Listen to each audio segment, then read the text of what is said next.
Israel ಮತ್ತು Iran ದೇಶಗಳ ನಡುವೆ ಮತ್ತೆ ದಾಳಿ ಶುರುವಾಗಿದೆ. ಇಸ್ರೇಲ್ ಮತ್ತು ಇರಾನ್ ನಡುವಿನ ಹೆಚ್ಚುತ್ತಿರುವ ಉದ್ವಿಗ್ನತೆಯ ನಡುವೆ ಪ್ರಧಾನಿ ನರೇಂದ್ರ ಮೋದಿ ಅವರಿಗೆ ಇಸ್ರೇಲ್ ಪ್ರಧಾನಿ ಬೆಂಜಮಿನ್ ನೇತನ್ಯಾಹು ಅವರಿಂದ ದೂರವಾಣಿ ಕರೆ ಬಂದಿದೆ.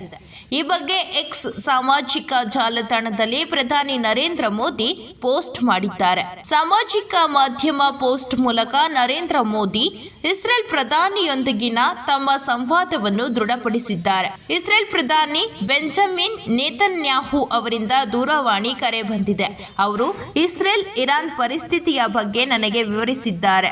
ನಾನು ಭಾರತದ ಕಳವಳಗಳನ್ನು ಹಂಚಿಕೊಂಡಿದ್ದೇನೆ. ಆ ಪ್ರದೇಶದಲ್ಲಿ ಶಾಂತಿ ಮತ್ತು ಸ್ಥಿರತೆಯನ್ನು ಶೀಘ್ರವಾಗಿ ಪುನಃಸ್ಥಾಪಿಸುವ ಅಗತ್ಯವನ್ನು ಒತ್ತಿ ಹೇಳಿದ್ದೇನೆ ಎಂದು ಮೋದಿ ಎಕ್ಸ್ನಲ್ಲಿ ಪೋಸ್ಟ್ನಲ್ಲಿ ಬರೆದಿದ್ದಾರೆ. ಇಂದು ಇಸ್ರೇಲ್ ಇರಾನ್ನ ಪರಮಾಣು ಮೂಲಸೌಕರ್ಯ, ಕ್ಷಿಪಣಿ ವ್ಯವಸ್ಥೆಗಳು ಮತ್ತು ಮಿಲಿಟರಿ ಕಮಾಂಡ್ನ ನಿರ್ಣಾಯಕ ಘಟಕಗಳನ್ನು ಗುರಿಯಾಗಿಸಲು ಆಪರೇಷನ್ ರೈಸಿಂಗ್ ಲಯನ್ ಅನ್ನು ಪ್ರಾರಂಭಿಸಿತು. ಇಸ್ರೇಲ್ ಪ್ರಧಾನಿ ಬೆಂಜಮಿನ್ ನೇತನ್ಯಾಹು ಈ ಕಾರ್ಯಾಚರಣೆಯನ್ನು ಅತ್ಯಂತ ಯಶಸ್ವಿ ಆರಂಭಿಕ ದಾಳಿ ಎಂದು ಬಣ್ಣಿಸಿದ್ದಾರೆ.